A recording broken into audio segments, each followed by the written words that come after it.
Hello guys, my new blog. तो guys आज का मौसम देख सकते हो बहुत ही खतरनाक होने वाला है गाइस। आंधी तूफान आ रहा है, बहुत ही बरसात हो रही है। अब आंधी तूफान आ रहा है गाइस, देख सकते हो इधर पूरा तूफान आ रहा है। दुकान के ऊपर आके बहुत ही पैसा छोड़ दिया है ऊपर से। और रास्ते में देखेंगे तो पूरा आंधी तूफान आ रहा है गाइस, देख सकते हो पूरा आंधी तूफान आ रहा है। तो आगे आपको बताता हूँ रोड का मौसम। तो गाइस देख सकते हो बहुत तेज आंधी तूफान है। रास्ते में बहुत सारे दुकान है, देख सकते हो।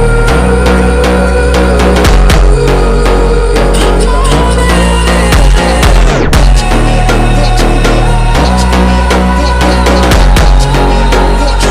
हुआ है गाइस, देख